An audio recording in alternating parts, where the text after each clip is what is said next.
Pasión por el derecho y la justicia. Este es un espacio donde los abogados transforman la sociedad a través de su conducta, de su ética, de su capacidad de oratoria, de su litigio. Soy Alberto González Mebarak y hoy me encuentro con el doctor Francisco Bernate Ochoa, un maestro, realmente un gran orador, un profesor de la Universidad del Rosario, profesor reconocido por sus estudiantes, es el presidente del Colegio de Abogados de Colombia, es una persona estudiosa, reconocida, es un gran penalista y sobre todo un gran ser humano. Doctor, muchas gracias por abrirme las puertas de su casa aquí en Bogotá, por haber aceptado hablar conmigo el día de hoy. Por favor, doctor, es un gran honor para mí. Yo quiero felicitarlos por este espacio, felicitarlos por este trabajo muy bonito, mucho esfuerzo realmente.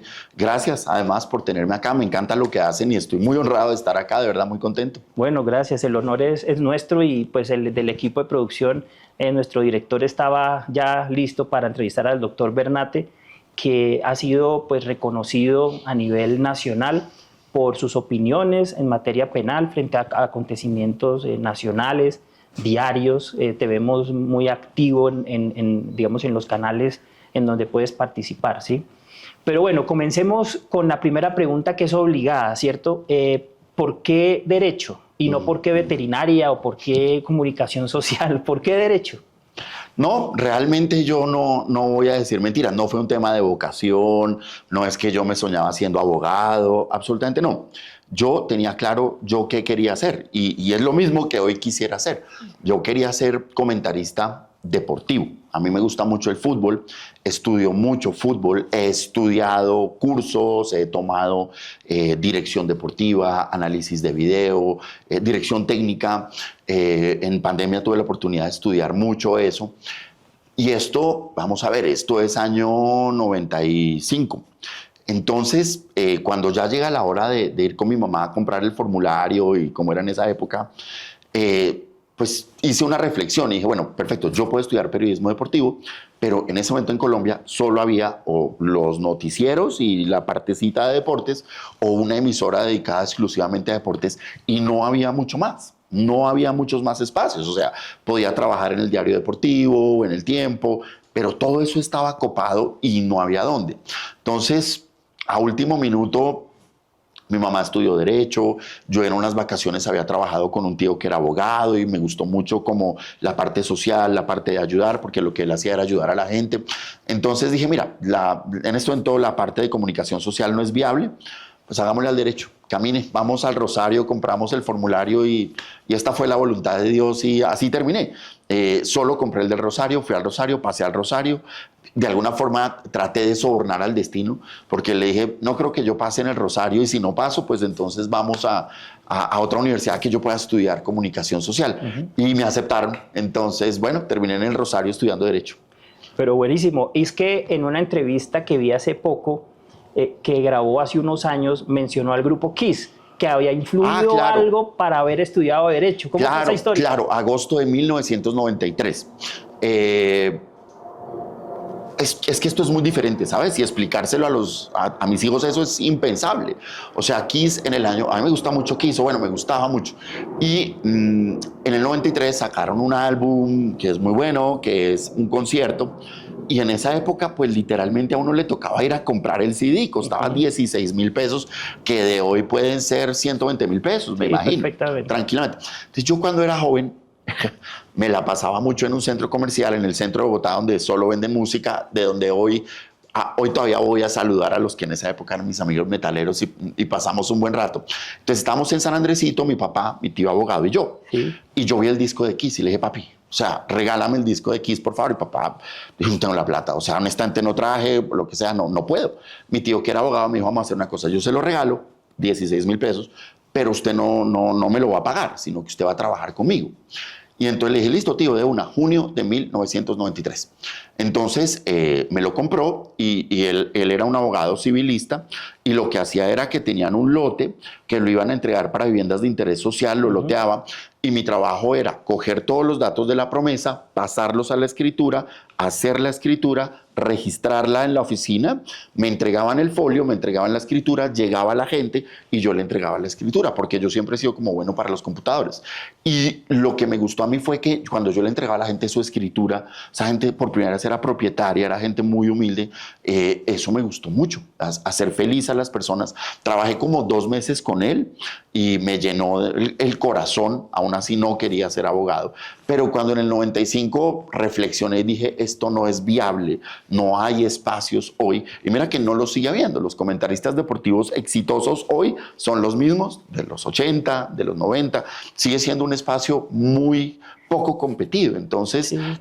no me arrepiento, pero o sea, si en junio del 93 Kiss no saca de la Live 3, yo no lo veo en San Andresito, hasta de pronto le hubiera dado la oportunidad a otra profesión. Inclusive estuve mirando, no soy muy experto en Kiss, pero en alguna de las letras de Kiss se puede como llegar a la conclusión de que ellos hablan sobre el derecho a la libertad y una cosa, o sea, no es muy alejado porque Kiss tuvo su influencia, pero creo que por ahí lo empujó, ¿cierto? Claro, lo que pasa es que nuestra generación es un poco diferente a la de hoy, porque a nosotros nos tocaba oír la emisora, comprar el cassette o el disco, y con Kiss, como ellos estaban pintados, entonces había todo un enigma de cómo serían ellos de verdad.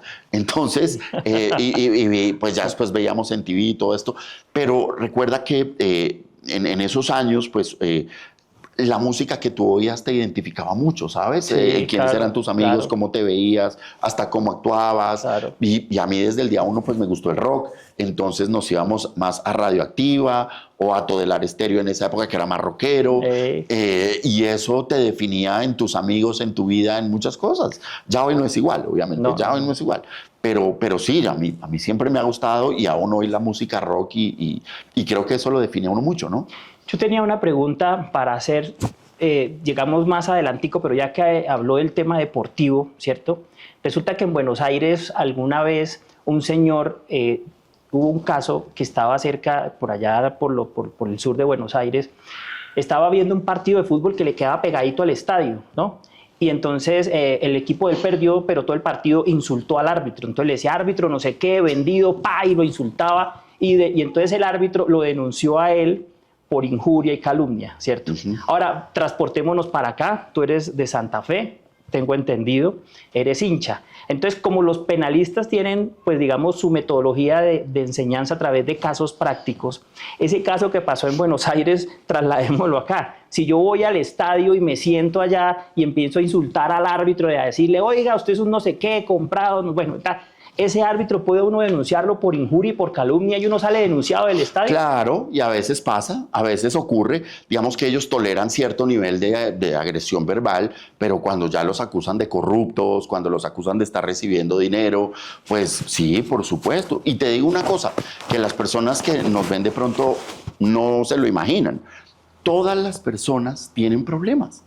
A todos nos pasan cosas. O sea, las personas se divorcian, les deben una plata, se pelearon en el edificio y la vida a mí me dio la oportunidad mucho tiempo después de estar muy conectado con el mundo del periodismo deportivo porque les ayudo a prácticamente todos.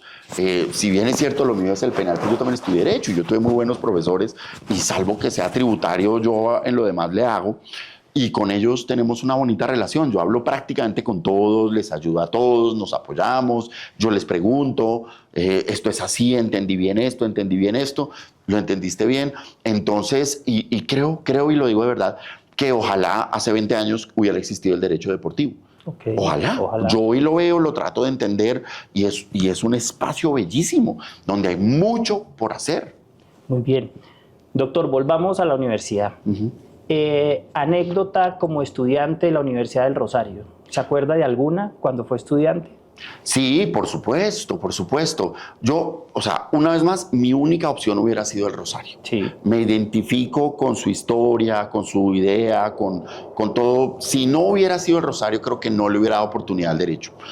Y me acuerdo que el primer año y medio fue muy aburrido. Yo no me lo disfruté, yo incluso tuve crisis de esto no es lo mío.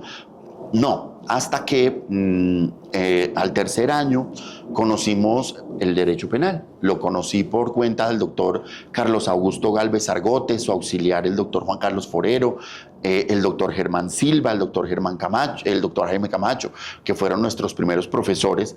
Y desde que empecé a oír eso, me enganchó muchísimo, muchísimo. Después, pues, tuve al doctor Jaime Granados, al doctor Francisco Cintura, al doctor Jaime Lombana, bueno, entre muchos otros, el doctor Álvaro Osorio. Y un buen día, no sé de qué año, llegó el doctor Carlos Mejía. Carlos Eduardo Mejía, cuando llegó, pues yo dije, este señor es una eminencia. Era el presidente de la Sala Penal de la Corte Suprema de Justicia, había sido director del IMPEC, había sido director nacional de instrucción criminal. O sea, cuando llega Mejía, nos dictó clases y yo empecé como a tener una familiaridad con él. Bueno, doctor Mejía, esto y lo otro. Y el típico estudiante que siempre coge al profesor saliendo de clase. Sí. Y él era una buena persona. Después, ya cuando yo me gradué y todo esto, tuve la oportunidad de trabajar con él como su profesor auxiliar. Pero yo en ese momento era muy aficionado. Entonces terminábamos la clase y yo lo sentaba, doctor Mejía, las teorías más fuera de todo el derecho penal. Y cuando eran muy complicadas, Mejía me decía, camine, a esto toca ponerle una botella de aguardiente. Así era. Camine, esto toca media de aguardiente, porque ¿qué más hacemos? Y nos sentábamos a fumar y sí, nos tomábamos algo. Esto es 8 de la mañana, 9 de la mañana. No a emborracharse ni nada, pero sí. Y Mejía me enseñó a mí, o sea, yo pasaba mucho tiempo con él y me enseñó la importancia de la sencillez, ¿cierto? O sea, esas construcciones que a mí me encantaban, y él decía, lo importante es la práctica, llévelo a la práctica, al caso, al ciudadano. Esas son mis anécdotas, sin perjuicio de que hice grandes amigos, amigas, amo a mis profesores, mi universidad, la pasábamos muy bien, aprendí mucho, me encantó, yo quiero mucho a mi universidad, muchísimo, muchísimo. ¿Cómo influyó la formación internacional en la forma suya de entender el derecho penal y de podérselo enseñar a sus estudiantes? Sí, mira, una vez más, yo trabajaba en Legis, hacía el código, adoro esa empresa, me dio mucho todo, pero cuando yo termino la especialización en el externado, que me encantó, no sé qué pasó, tal vez era como que ya estaba un poquito aburrido o estaba un poquito grande para estar en mi casa, no sé qué pasó, y por internet conseguí la oportunidad de estudiar en la Universidad de Castilla-La Mancha, pero pues no tenía los recursos, o sea, no tenía la plata para vivir en España. Fui a la Universidad del Rosario, golpeé, fue literalmente así, golpeé, me atendió el doctor Juan Manuel Charri, yo le dije, tengo esta inquietud, quiero hacer esto, no tengo plata, ¿por qué no me ayuda? Y en ese momento el doctor Charri dijo, tráigame una cosa razonable y yo lo ayudo. Y el doctor Juan Manuel Charri Urueña autorizó que la facultad me financiara para que yo pudiera estudiar allá. Entonces yo ganaba un sueldo acá, pero vivía allá. Y el compromiso pues no pudo ser mejor, porque era, por cada año que tú estudies allá, por cuenta nuestra nos trabajas 2. Entonces, pues fue magnífico. Lo único que me dijeron fue, hipoteca, pues garantía me deja el apartamento de su papá. Yo, bueno, tranquilo que yo lo voy a cumplir. Hipotecamos el apartamento de mi papá. Pero sí, ¿Su papá tranquilo o no? Pues sí, como que no vaya a quedarles mal, porque si yo en la mitad dejaba el camino porque me decidió por irme a mochilear por el mundo, pues eso se devolvía completo y la garantía era el apartamento de mi papá. Se cumplió, se cumplió. Y yo sí creo de las cosas que si yo vuelvo a hacer, y que le digo a cualquier persona que nos vea, si hay algo que hay que hacer por uno mismo, es estudiar afuera. Eso te cambia la forma en que ves el mundo. No es lo que vas a aprender, porque lo que aprendes allá, lo aprendes acá. De hecho, yo estudié en el Rosario, en el externado, en la Santo Tomás, una maestría, una especialización en el pregrado. La verdad, lo que aprendí acá fue muy bueno, al punto que nunca me pasó que yo dijera, no sé de qué me están hablando. Yo siempre lo supe. O sea, la parte académica es importante, aun cuando, pues, menos hoy en día, porque en esa época la ventaja era las bibliotecas y esto. Claro, que uno iba a la biblioteca, sacaba un libro. Que eran autores que aquí no habían llegado, ¿no? Claro. Eso era. Hoy en día no, porque las bibliotecas ya están en internet, entonces no, pero es la vivencia, ¿sabes? Es la vivencia, es oír a un profesor español o italiano o americano o francés que te abre el mundo, aprendes otra cultura, puedes viajar, o sea, eso no tiene precio. Por aprender derecho, haces igual acá que en cualquier lado. Sí. Pero lo que tú vives te cambia la vida. Y lo que yo viví en España, todo el tiempo que estudié, a mí me cambió la vida y creo que me hizo no un mejor abogado, una mejor persona. Eso sí es cierto, lo que aquí lo hemos visto y todos están fascinados con el doctor Bernate y eso se ve en lo que hablas, cómo eres, cómo saludas y cómo nos recibiste. De esos autores internacionales para los estudiantes de Derecho, abogados internacionales, ¿cuáles lo marcaron en la formación como penalista? Es decir, ¿cuál de esos autores o escritores o tratadistas internacionales en Derecho Penal puede recomendar para que diga, bueno, este me gustó por esto y esta razón? Pues digamos que hay unos que yo respeto mucho, ¿no? A mí me gusta mucho Raúl Zaffaroni, me encanta Zaffaroni, me gusta mucho Jacobs, me gusta mucho, o sea, hay autores que me gustan y que leo, pero más que eso es, yo salgo de Colombia, la persona que me recibe la primera vez es Luis Arroyo Zapatero, o sea, yo tenía una idea de él, no es el dogmático más bravo, no es... Sí. Es importante y tiene teorías muy importantes, pero él me adoptó, porque yo llegaba de Colombia y no sé qué, y otra vez el mismo John Key, yo le decía, profesor, explíqueme esto. Camine, vamos a almorzar y yo le explico cómo es eso. Entonces nos acercamos mucho, entendí su pensamiento, entendí y me marcó mucho su cultura, ¿sabes? Un tipo que te puede hablar de la Catedral de Sal de Bogotá, que te habla de no sé qué cosa en México, en República Dominicana. Esa cultura me encantó. Y después, cuando ya estamos más adelante, 2009, Manuel Cancio Meliá, igual me recibió. Yo ya con esa idea de este señor es una eminencia y igual, vamos a almorzar, ayúdame aquí, ayúdame allá, verlo, caminar con él. De hecho, él me dijo, y yo lo veo así, esa relación maestro-discípulo que yo tengo con él es mi maestro, no es tanto lo que él te enseña en la clase o lo que tiene en el libro, sino muchas veces es caminando o en un almuerzo, ¿cierto? En Colombia vivimos a 1000. Tú entras a las 8, sales a las 12, almuerzas hasta las 5. No tenemos la posibilidad de no hacer nada. Todos estamos muy ocupados. En España trabajamos con él de 9 a 2 y después volvíamos hasta las 5. Entonces ellos tienen mucho espacio para poder hablar de otras cosas, para poder vivir otras cosas. Y yo con Manuel viví muchas cosas que agradezco mucho. Entonces yo te diría, pues en lo que toca a mí, Manuel y Arroyo. Yo creo que ellos dos. Y la docencia. Hablemos de la docencia ahora, que digamos que hagamos ese puente para que sus estudiantes, los que han sido sus estudiantes, puedan entender un poquito para el doctor Bernate qué significa ser docente y qué ha tratado de transmitirle a sus estudiantes. Bueno, lo primero, y lo dije hace poquito en un premio que me dieron en la universidad, lo primero es que yo vivo de eso. Okay. Yo vivo de eso. Es decir, si yo tengo un par de zapatos es por mi universidad, así de fácil. Sí. Yo lo que he podido medio tener y con lo que mi familia se ha educado y esto es pues por la docencia. Okay. Es algo que yo quiero mucho. En la Universidad del Rosario me vinculé por primera vez siendo estudiante, pero con la figura del monitor, en abril del 98. Sí. Fui profesor auxiliar desde... pues primero del doctor Juan Carlos Forero, del doctor Francisco Cintura, del doctor Jaime Granados, del doctor Jaime Lombana, del doctor Carlos Eduardo Mejía Escobar, del doctor Camacho, del doctor Osorio, a partir del 2000, ¿cierto? Y mi primera oportunidad laboral como profesor, creo que es 2001-2002, me la dio, y en un sano criterio, mira qué bonito eso. No, creo que fue el doctor Cintura, de hecho. Me dijo como... va a llegar algún día al Rosario, pero necesito que se foguee un poquito antes. Váyase a la Universidad Agraria, que eran grupos más pequeños, nocturno, y arranque y va cogiendo un poquito de vuelo.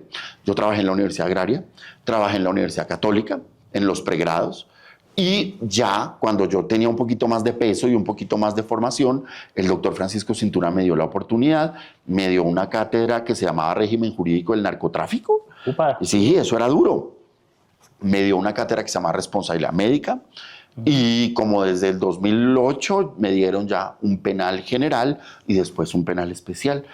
Pero a lo largo de todos estos años, bueno, hace mucho tiempo ya no, pero tuve la oportunidad, hace ya más de 20 años, de estar en todas las universidades de Colombia, en los posgrados, todas. Buenísimo. Todas. Desde la Universidad Nacional, que me llevó a mí a dictar en San Andrés, en Santa Marta, en Tunja, en Valledupar y en Pasto, hasta, dime tú, Universidad de la Amazonía, ICESI, la del Cauca, dos en Popayán, en Ibagué. Bueno, tú me dices dónde no he estado y yo conozco todas las universidades del país. Okay. Hoy ya no trabajo allá como profe porque me queda muy difícil, pero sí al año recorro por lo menos la mitad de Colombia en seminarios, congresos, diplomados. Al año puedo recorrer tranquilamente 20 departamentos del país en seminarios y diplomados. Bueno, aquí en este podcast queremos felicitarlo porque el doctor y el profesor Bernate recibió el premio a la excelencia como docente de la Universidad del Rosario. Lo felicitamos y nos complace mucho tenerlo acá sentado porque es el profe de los profes a la excelencia. ¿Qué significó eso? Profe, eso fue, o sea, eso es como si fuese una liga profesional de fútbol donde compiten todas las facultades de la universidad. O sea, te estoy hablando de tranquilamente 1.200 profes.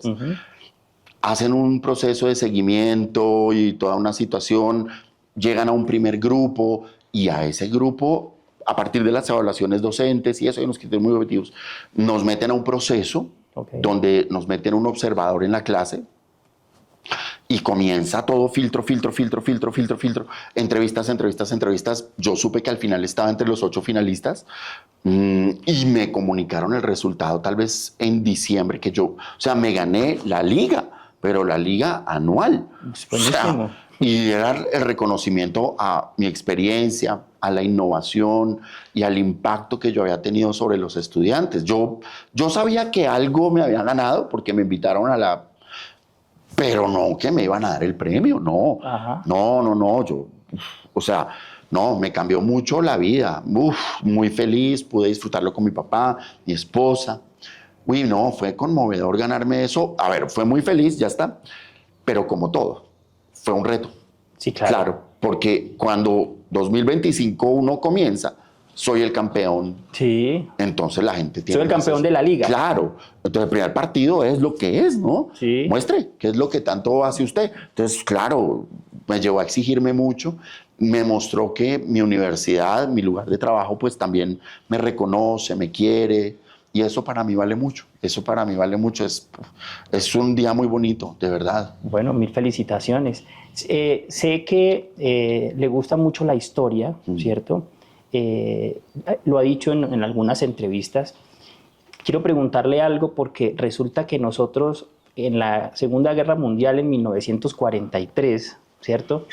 Colombia le declaró la guerra a Japón, ¿cierto? Y ese es un hecho, yo no sé si la gente lo sepa, pero Colombia le declaró la guerra a alguien en algún momento cuando estaba Alfonso López Pumarejo de presidente. Y eso, ahora, nunca mandamos un soldado, nunca disparamos una bala, pero le declaramos la guerra a alguien, ¿cierto? Y eso yo creo que es una cosa que muy poco se sabe. Pero ¿usted piensa que eso fue más porque ingresáramos a la ONU, una estrategia diplomática, o simplemente porque el doctor Pumarejo dijo, Alfonso López dijo, vamos a ser solidarios con Estados Unidos y vamos a declararle la guerra también a Japón? Pues es que la historia colombiana es la historia de meterse en problemas que no son los nuestros, ¿no? Sí. Por eso nos llaman el Caín de América. Ah, ok. Claro, porque si tú miras la guerra del Chaco, ¿cierto? Sí. Brasil y Argentina contra Paraguay, todo el continente apoya a Brasil y Argentina, Colombia a Paraguay. Sí. Y tan es así, y esto al final de alguna forma me terminó beneficiando a mí, que hay una ley de la República de Colombia pensando en que que Paraguay como territorio se acababa. Entonces hay una ley colombiana que dice, mire, si un paraguayo se queda sin territorio, tranquilo que aquí lo recibo y es colombiano. Sí. Eso es así. Lo propio ocurrió en la Guerra de las Malvinas, donde el único país que no apoyó a Argentina fuimos nosotros. Fuimos a meternos en la Guerra de Corea, Allá mandamos un contingente. Y cuando está efectivamente en la segunda mitad de los 40, la Segunda Guerra Mundial, pues Colombia tenía que aliarse con uno de los dos bandos. ¿Y qué es lo que pasa? El Partido Conservador se había mostrado un poquito afín al nazismo. Mira que de hecho en Colombia se prohíbe el ingreso de extranjeros sin pasaporte, lo que dejaba a los judíos sin la posibilidad de esconderse en Colombia, como lo hicieron en Brasil, en Argentina, en Paraguay y en Uruguay. Entonces, precisamente, los gobiernos más liberales de la época lo que hicieron fue aliarse con la Triple Alianza, con los Estados Unidos y todo esto, y por eso declaramos la guerra. Pero Colombia pues es un país, digamos que en eso, bueno, pues yo no lo entiendo, ¿para qué se meten problemas que no son suyos? Mira que ahora estamos súper activos en Gaza y no sé qué, cuando pues, a ver, ahí hay un problema y la comunidad puede opinar, pero pues ya como país no. Yo creo que hay que solucionar primero lo que tenemos acá. Yo también creo. Sí, yo creo, antes de meternos en líos que no son nuestros. En líos que no son nuestros. Pero bueno, lo que te digo, en Paraguay, todo paraguayo es colombiano y al revés. Bueno, doctor, como presidente del Colegio de Abogados a nivel nacional, ¿cómo ha sido asumir ese reto? Digamos, porque hay un contexto que es jurídico, que evidentemente se maneja, pero también político, ¿cierto? ¿Cómo ha sido poder manejar eso? Yo nunca me imaginé que esto fuera a tener la fuerza que cogió, ¿sabes? Esto es una reunioncita de 19 amigos en una casa, aburridos de jueces abusivos, maltratadores y todo esto, y decimos, pues unámonos y tratemos de hacer algo. Entonces hicimos una publicidad y unas cosas, convocamos una reunión en la Universidad Católica y pensamos que llegaban 200. Llegaron 1.200. Pero 1.200 enardecidos, cansados, fastidiados. Bueno, entonces, el primer problema, que entre los penalistas no es menor, era quién es una persona que no tenga peleas con los demás. Porque no voy a decir nombres, pero entre mis colegas, yo no voy si este va, yo no le hablo a este, yo no le hablo a aquel, este es esto. Unas peleas. Y al final como que empezamos a hablar y dijeron, pues el único es usted. Porque yo no peleo con nadie, yo me voy bien con todo el mundo. Y los dos que se detestan, ambos son mis amigos y yo no me meto en la pelea. Entonces me dijeron, no, esto le va a tocar a usted. Entonces yo dije, bueno, yo asumo la presidencia, en noviembre del 2019 hacemos un evento, pero yo no tenía muy claro qué era lo que había que hacer. En marzo del 20 hacemos el evento en Barranquilla, 200 personas, y eso era lo que yo me imaginé que había que hacer, como eventos académicos y cosas así. Abril, o sea, cuando nos devolvíamos de Barranquilla, nos dice, tenga cuidado, aquí está hospedado el Flamengo y tenemos un caso de COVID. O sea, algo que después nos encierra. Y la gente en abril, mayo, junio, pues necesita hablar, necesita un apoyo. Y entonces personas de todo el país, porque tenemos un chat donde hay 2.000, otro hay 800, uno hay 6.000, tenemos muchos medios de comunicación. Hoy somos 5.200 personas, con las cuales tengo comunicación con todos. Pues miran al que está y le dicen, cuénteme, ¿cómo me va a ayudar? Claro. Entonces, pandemia, la gente encerrada, sin poder hacer mercado, sin poder hacer matrículas de los hijos. Entonces yo empiezo a hablar y puedo entregar 800 mercados en pandemia a lo largo de Colombia. Puedo entregar ayudas para que la gente pudiera pagar un mes de pensión. O sea, no pude hacer más, no pude decir de la beca. Al final sí pude hablar con universidades y ayúdeme con esto, dele a esta gente este descuento, ayúdenos. Y logramos, digamos, impulsar la virtualidad, porque el penal nunca paró. Y el que nunca haya parado significó que perdimos muchos penalistas. En la pandemia murieron muchos penalistas de COVID. Otros, o sea, de todo. Y pude entenderla. Y hoy son 5.200 abogados. Y si mi jornada laboral tiene 8 horas, te puedo decir que 4 se las dedico tiempo completo al colegio. Porque me llaman de Sucre, tenemos este problema. Llaman de La Guajira, oiga, llama a un juez, ¿cómo así que este colega hizo una audiencia en un taxi? ¿Qué es eso? Pues, ¿qué pasó? Pues es que el señor está manejando un Uber porque no tiene trabajo. Entonces, he entendido el mapa judicial en Colombia, he liderado esto, logramos sacar adelante la virtualidad con una ley y bueno, tuvimos 1.000 dificultades porque al final la Corte Constitucional piensa diferente, está bien, no pasa nada.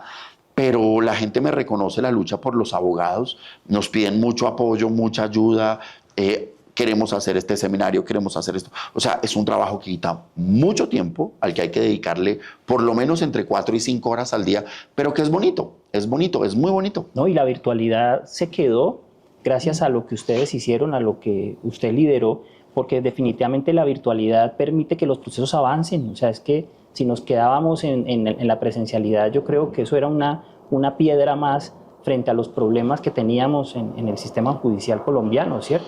Pues lo que pasa es que hay un tema importante. Hay un relevo generacional. Sí. Eso es innegable, ¿cierto?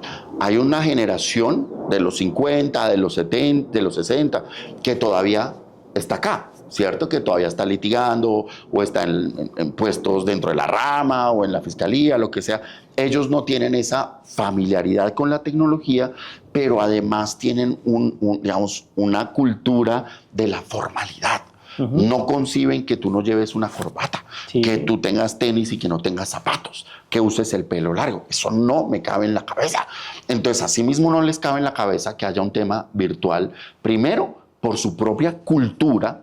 Segundo, porque, a ver, el señor tiene 70 años, lleva 50 litigando y se le atraviesa un Santiago Tres Palacios, se le atraviesa un Rodrigo Parada, se le atraviesa una persona muy tecnológica que en una audiencia proyecta, sube, baja, y ellos no saben hacer eso. Entonces ahí tuvimos mucha resistencia, ¿cierto? Resistencia que nunca se hizo desde el punto de vista del debate, ¿sabes? Nunca fue sentémonos, hablémoslo y busquemos lo mejor, aun cuando se abrieron los espacios. Había reuniones donde todos estamos de acuerdo. Tú eres santandereano. ¿Tú entiendes qué te digo yo si nos hacían la típica de los cachacos? Se sentaban contigo, abracito, todo perfecto, todo virtual, y por detrás la puñalada. Sí, claro. Por detrás la puñalada. Entonces, yo logré motivar, tramité la ley 2213, que es uno de los momentos más difíciles pues, de mi ejercicio, más decepcionantes. El ministro Wilson Ruiz empuja esa ley 2213, Iván Duque le mete mensaje de urgencia, el viceministro Chauzi y su equipo en el Congreso, lo logramos llevar hasta el cuarto debate. Ya, era ley, junio. Yo llegué, comencé ingenuamente, congresista a congresista, apoyé esto con mis argumentos, no me paraban bolas. Hay un congresista, una persona, no era congresista, una persona, bueno, un congresista me dijo, mire, esto no es con ideas, esto es, traiga un escote y una minifalda y eso va más rápido que todas las ideas que usted quiera. Yo iba solo, con un cuadernito. Y se movieron muchos intereses muy bajos. Sí. Hubo todo lo feo que puede haber. Y finalmente, gracias al impulso que le dio César Lorduy, que era representante de la Cámara, lo sacamos. Okay. Sacamos la 2213. 3 años después, la Corte Constitucional le metió la mano para tratar de frenar la virtualidad, pero no lo logró. Hoy los jueces ya tienen otra conciencia y esa generación se tiene que ir y tendrá que entender en algún momento que su tiempo pasó, que se tienen que ir. Y eso hace pues que esto, y cada vez la comunidad lo resalta más, ¿sabes? Claro que sí, porque es que la virtualidad llegó para quedarse, como muchos dicen, y eso es una lucha que se la debemos, y eso es importante, porque es que la virtualidad nos puede ayudar a proyectar lo que decía ahorita, a presentar mejor las pruebas, ¿cierto? Claro. Y digamos que es mucho más fácil. Ahora, si las personas pueden realizar su audiencia en donde puedan realizarla, donde quieran. Pero es que, mira, además esto se volvió un ejemplo. O sea, a raíz de todo lo que yo hice y de toda la pelea que dimos y todo esto, hoy Bolivia, Perú, Panamá, Venezuela, muchos países del mundo lo han implementado y yo he tenido la oportunidad de ir por todo el mundo contando la experiencia colombiana y cómo funciona y cuáles son los retos, los desafíos. Y cuando comentamos pues la sentencia de la Corte Constitucional, digamos que la gente dice, hombre, yo pensaba otra cosa, esa Corte de los 90, de la dosis personal, del aborto, de los derechos políticos, la de Manuel José Cepeda, la de Eduardo Montealegre, con todo lo que hicieron en materia de salud y todo esto, y dicen, bueno, pero es que hoy ¿cómo van a tener posiciones tan conservadoras y tan contrarias? O sea, pero a mí me ha dado ventana en todo el mundo, yo estoy feliz. Claro, y eso está así. Lo que pasa es que hay cierta resistencia con algunos jueces en insistir en la presencialidad, ¿cierto? Y pese a que las personas que tienen que ir a las audiencias no tienen recursos y se ha insistido que se pida virtual, se niegan y se rehúsan. Pienso yo que también es una afectación de derechos ahí. porque no hay nada más cómodo que la persona no incurrir en gastos para poder tener ese acceso a la administración de justicia y poder hablar. Pero hay muchos jueces que siguen empeñados en eso y es un problema, ¿no? Es un problema por dos razones. Primero, porque les da miedo. Digamos, como la campaña contra la virtualidad fue tan fuerte y vino de donde vino, dicen, yo no me voy a meter en un problema. Yo no me voy a meter en un problema, yo hago esto así. Pero segundo, porque buena parte de la estrategia comunicacional con la que se soportó la lucha contra la virtualidad pasaba porque los jueces no querían trabajar. Se asumió que si el juez estaba en la casa es porque estaba en una piscina, que puede pasar, no digo que no. Pero entonces los jueces le tienen miedo, pero poco a poco han ido entendiendo, ¿sabes? Sí. Y han ido solidarizándose porque, a ver, es que ¿cómo es que hacen una audiencia desde un taxi? Si es que el señor no tiene trabajo. ¿Qué quiere que haga? Sí, ¿desde dónde quiere que la haga? Si ese es lo único que le permite hacer un mercado. Estar haciendo, yo los conozco y hablo con ellos, trabajando en Rappi, trabajando en Uber Eats. Yo hablo con ellos todos los días. Entonces, a ver, esa línea no puede ser tan así, ¿sabes? Y eso que hacíamos antes, tú tenías audiencia de 8 de la mañana en Bogotá, entonces sale de tu casa a las 3 de la mañana para estar en el aeropuerto a las 5, para salir a las 6, para correr, llegue a las 8 y funcione mentalmente. Eso es imposible. Conéctese y ya, y hágala desde acá. Entonces yo creo que al final el sistema judicial colombiano fue sensato, lo logró y mira, de lo que más reconoce el mundo en la justicia colombiana es eso. A raíz de lo que pasó la semana pasada con el caso de Álvaro Uribe, pues por la razón que sea, a mí no me importa, está bien, está mal, lo que sea. Pero a mí me invitaron CNN y toda una serie de cadenas de otros países del mundo y lo que más me decían era, oiga, qué chévere que todo el pueblo lo haya podido ver. Claro. Y yo les explicaba, pues sí, porque es que es contra la voluntad de la Corte Constitucional, que lo que quiere es que la gente esté encerrada y que esto no lo vea nadie. Claro. Eso es brutal. Y en Paraguay, cuando veían las audiencias del caso Pechi, eso eran impresionados y tratan de avanzar y de imitarnos y, o sea, todo mal, pero bueno, eso ya pasó, ya se hizo lo que se hizo y creo que Colombia hoy en eso, en la justicia, pues ha avanzado mucho.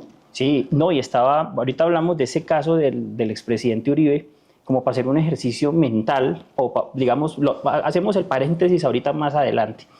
Pero cuando hablabas digamos, de cómo se sustentan las audiencias, cómo la oratoria fundamenta el ejercicio, sobre todo de los penalistas, ¿cierto? El doctor Cancino ponía ahí en su Instagram que era lo más emocionante de cobrar una letra de cambio, hace poco lo puso, ¿cierto? Yo soy civilista, pero pues bueno, yo me emociono, pero digamos que los penalistas tienen su mundo, así como nosotros. Yo también soy tributarista, entonces eso es un poco más ladrilludo, ¿cierto? No somos tan rockstar, pero manejamos tenemos lo nuestro, claro. ¿sí? Pero resulta que hay un personaje que a usted le gusta mucho, que es Jorge Eliezer Gaitán. Sí. Y Jorge Eliezer Gaitán estuvo presente en un juicio que era el crimen de la calle 22, en donde él era el abogado de las víctimas, pero digamos, era el abogado de las víctimas, pero en algún momento él le habló a la viuda, porque en algo se tocó y dijo, es que la viuda instigó para que mataran al señor.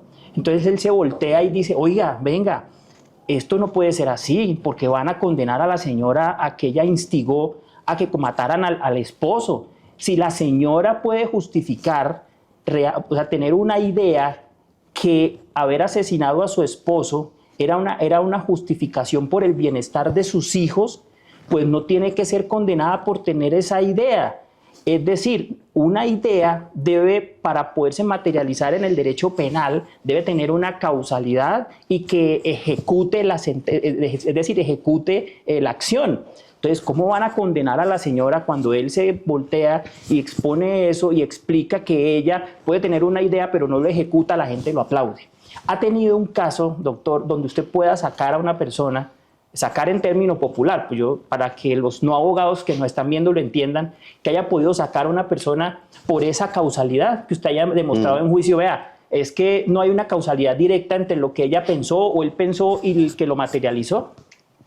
O sea, yo no voy a decir una amistad porque eso sería abusivo, pero sí tengo una cercanía desde hace muchísimos años con Carlos Augusto Gálvez Argote y con Nodier Agudelo Betancourt. Muy bien. Somos cercanos. Sí. Con el tiempo la desarrollé con Yesid Reyes Alvarado y con Juan Fernández Carrasquilla. O sea, ya una cosa cercana, digámoslo así.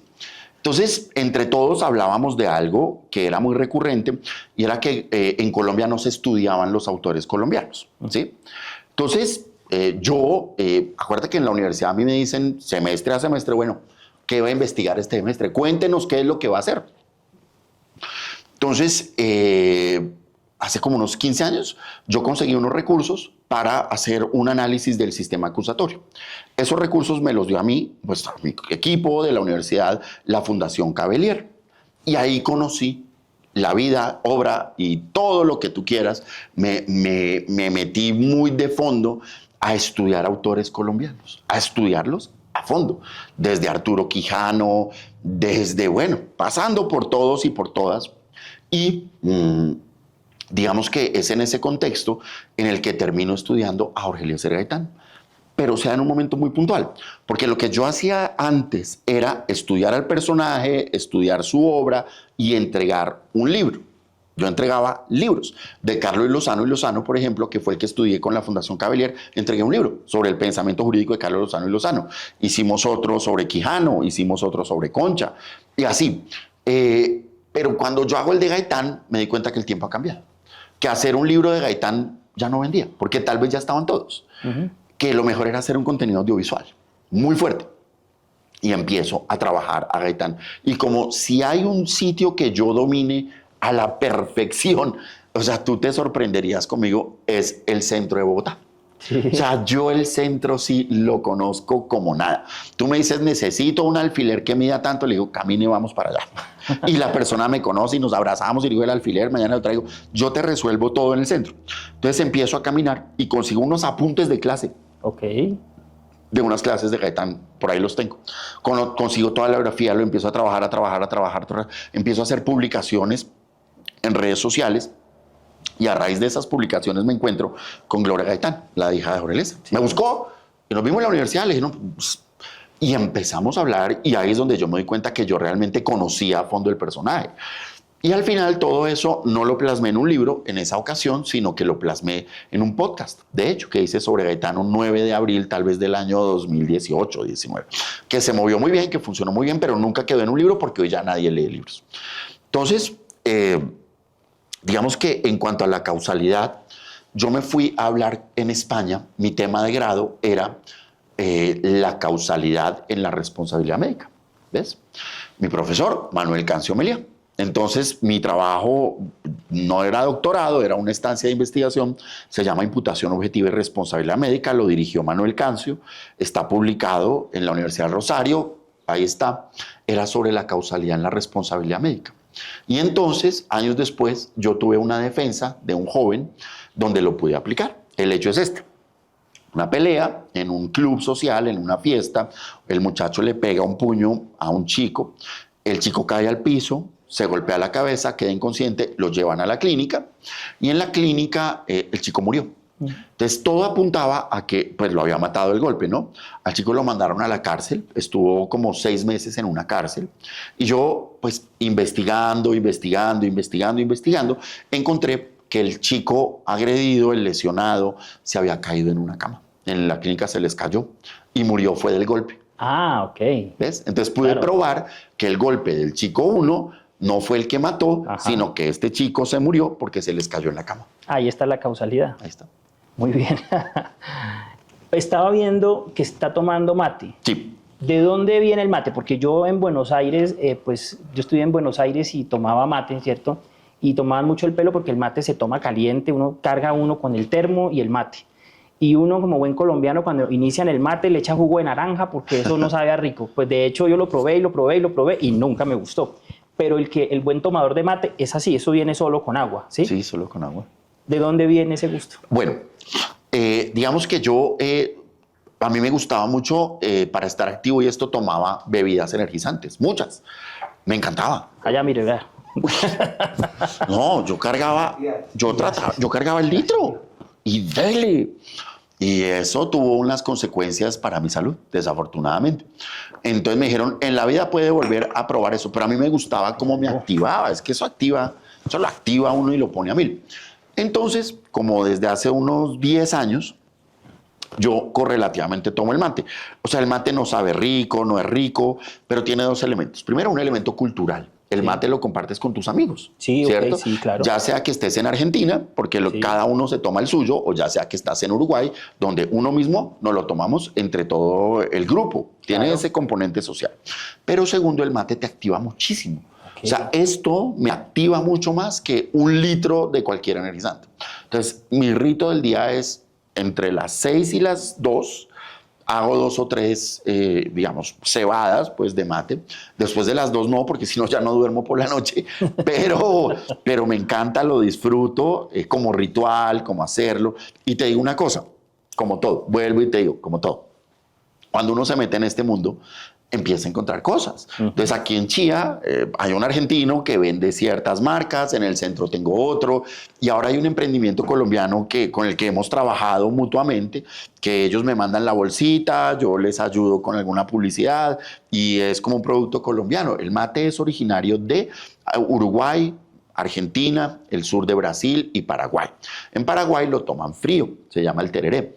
A veces lo hago también, lo que pasa es que la logística sí es un poquito más brava porque es esto mismo, pero frío. Entonces ya no cargas el termito y el matecito, sino tienes que cargar una cosa que es como una nevera así y que sale y sale frío para que esté frío. Me gusta más este, pero pues de Paraguay me traje también la costumbre del frío. Y hay un problema con el mate, dicen que si lo toma uno frío tiene problemas graves, ¿no? Yo creo que sí. No me ha tocado, pero sí. El frío es el paraguayo. Lo que pasa es que mi familia y yo tenemos una cercanía con Paraguay inmensa. Vamos, Sí. venimos. Y yo ya tengo algunas cosas de la cultura paraguaya, entre esas el mate frío. Pero lo mío es para activarme, ¿sabes? Sí. Para activarme y estar alerta. Bueno, una pregunta que es obligada, yo creo que están esperando las personas que ven nuestros podcasts, es el tema de Daneidi Barrera, ¿cierto? Ajá.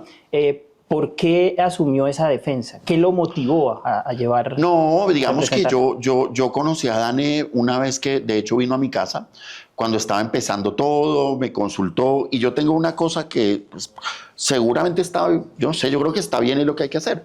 Ella vino, me visitó, me comentó la situación por medio de un amigo en común y yo la traté bien, o sea, jamás le dije, toma una foto conmigo, nada, le dije, ¿qué quieres? Tómate un tinto, haz. Y pues, digamos, se sintió muy tranquila porque no era EPA, sino era ella. Me comentó la situación y yo le dije, mira, tú tienes un abogado, deja que él sabe lo que está haciendo y él lo sabe. Jamás le hablé mal, jamás le dije, uy, no, dile que haga esto va mal, déjame. Yo no me meto en el trabajo de mis colegas. Desafortunadamente todo salió mal para ella, la capturaron, ella me buscó, ya pues con una captura y con una condena encima, hemos hecho lo que hemos podido, ya son 6 meses, no ha sido fácil, porque lo que sea que ella pida, se lo niegan. Sí. Pero ha sido desafiante, ¿no? Y también es cierto, también yo entiendo que como en la vida, si tú estás con el médico uno y te hace y te hace y te hace y te hace y no mejoras, pues también es válido que ella diga, déjeme, el médico 2 tiene una buena idea, hagámosle. Claro. Y le he dicho, no, pues hágale, aquí se trata de ayudarla. Nunca le cobré un peso, ni me interesa la plata de ella. Me cae bien y la quiero ayudar. Además, académicamente para mí es desafiante. Sí. A ver qué puedo hacer. Pero cree que hay una parcialización de los jueces Sí. frente al caso de ella. Absolutamente sí. Sí. Lo sé, porque, a ver, que le nieguen la condición de la domiciliaria por no ser ni mamá ni papá. Sí. Es que Daneidi no es ni la mamá ni la papá, ni el papá, es otra cosa. Claro. ¿Cómo le van a decir eso? Es que usted no es la mamá, pero es que tampoco es el papá. Exacto, es que hoy hay otra cosa que no es ni lo uno ni lo otro, ¿sabes? Ya no somos blancos o negros, también hay grises. Entonces, todo lo que ella pide se lo niegan. El hecho de considerarla terrorista es desmedido. Y cada que íbamos al juzgado de ejecución de penas a pedir algo, no. Tan es así que la jueza que conoció de una apelación dijo, venga, pero por lo menos léalo.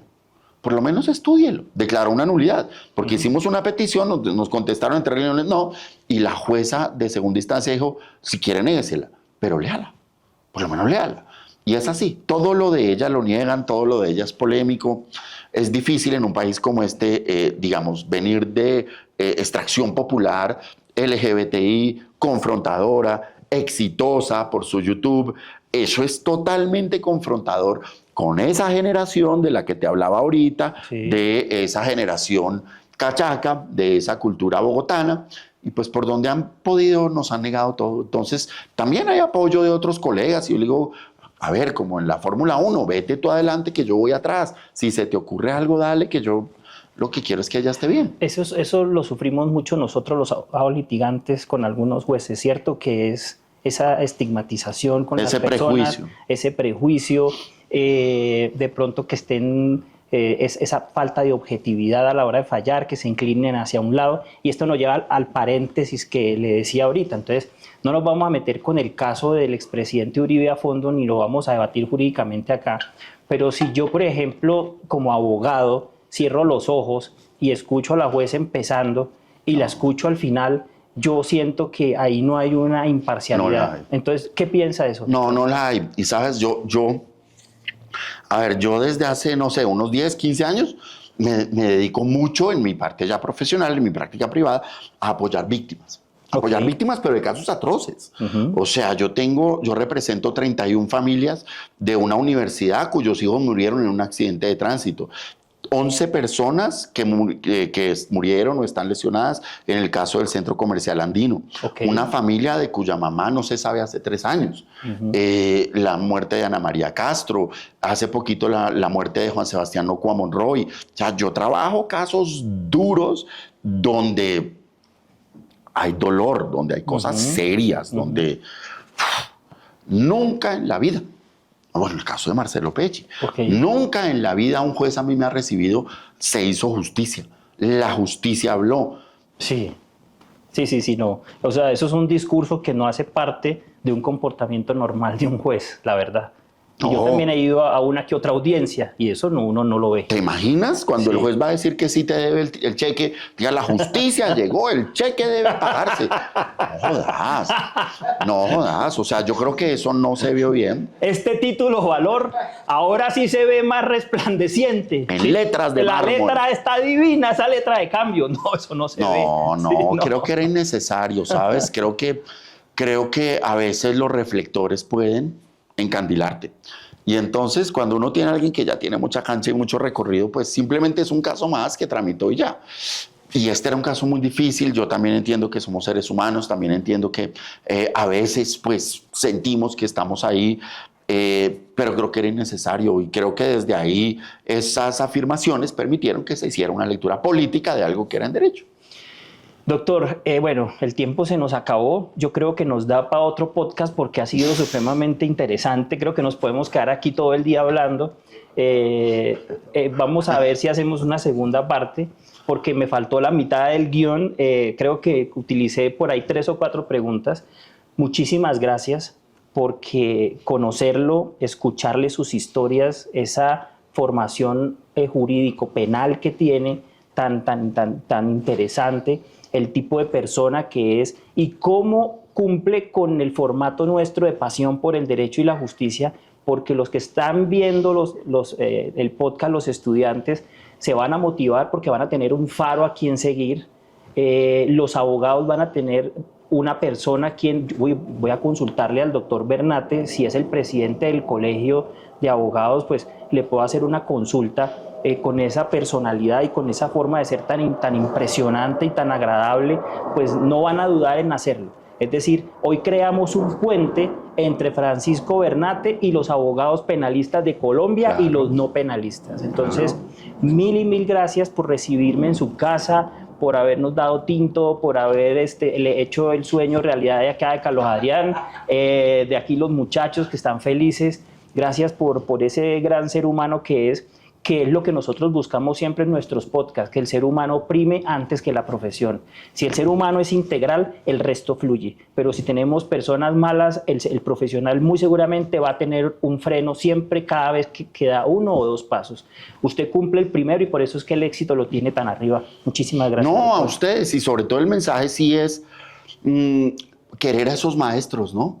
Caramba, es difícil. Cuando ya ese señor que hizo tanto, nadie lo llama, nadie le escribe, nadie sabe dónde está. Juan Fernández Carrasquilla murió hace poquito y yo sí tengo el gusto y la tranquilidad conmigo mismo que 1 o 2 veces al mes, ¿qué hubo, maestro? ¿Qué más?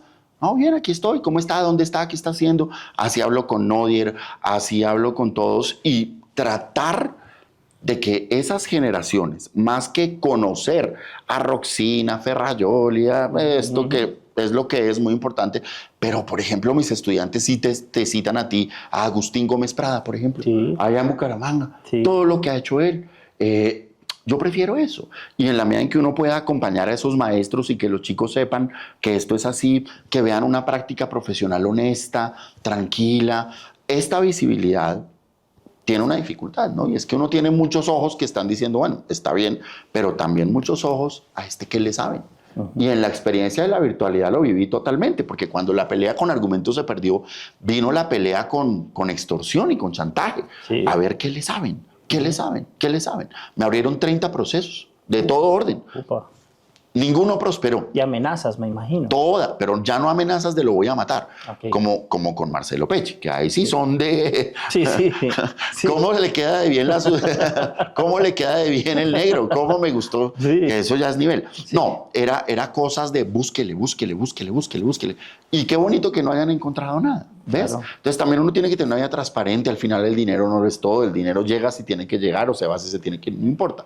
Pero al final uno tener una vida tranquila, apacible, de la pasión por el conocimiento, por el litigio, el respeto por los colegas.